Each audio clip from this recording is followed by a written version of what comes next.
നമസ്കാരം. ബോട്ടണി ടോക്സിൻ്റെ മറ്റൊരു എപ്പിസോഡിലേക്ക് സ്വാഗതം. ഇൻവേസീവ് പ്ലാന്റ്സ് ഓഫ് കേരളയിൽ ഇന്ന് നമ്മൾ പരിചയപ്പെടാൻ പോകുന്നത് ഓൾട്ടർനാന്തീറ ബെറ്റ്സിക്കിയാന എന്ന സസ്യത്തെക്കുറിച്ചാണ്. അമരാന്തേസിയെ കുടുംബത്തിലെ ഒരു അംഗമാണ് ഓൾട്ടർനാന്തീറ ബെറ്റ്സിക്കിയാന.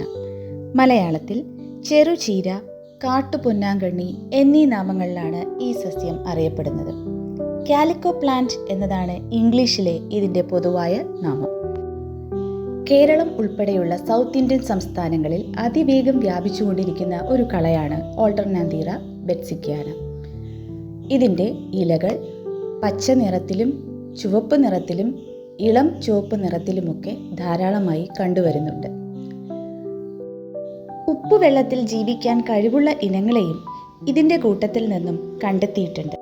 ഈ ചെടിയിൽ ഉൽപ്പാദിപ്പിക്കപ്പെടുന്ന വിത്തുകൾക്ക് വളരെ കനം കുറവാണ്. മാത്രമല്ല അവയുടെ നമ്പറും വളരെ കൂടുതലാണ്. ഈ കാരണങ്ങൾ കൊണ്ട് തന്നെ അതിവേഗം ഒരു പ്രദേശത്ത് വ്യാപിക്കുന്നതിന് ഈ ചെടികൾക്ക് സാധിക്കുന്നു. നമ്മുടെ വയലുകളിലും തരിശു നിലങ്ങളിലുമെല്ലാം പൊന്നാങ്കണ്ണി ചീരയുടെ സാന്നിധ്യം നമുക്ക് ധാരാളമായി കാണാനായി സാധിക്കുന്നു. കാണുമ്പോൾ തന്നെ അവയെ നിർമ്മാർജ്ജനം ചെയ്തുകൊണ്ട് അതിൻ്റെ വ്യാപനത്തെ തടയാനും അതോടൊപ്പം നമ്മുടെ വിളകളെ സംരക്ഷിക്കാനും നമുക്ക് പ്രവർത്തിക്കാം. മറ്റൊരു പ്ലാന്റുമായി അടുത്ത എപ്പിസോഡിൽ കാണാം. Thank you.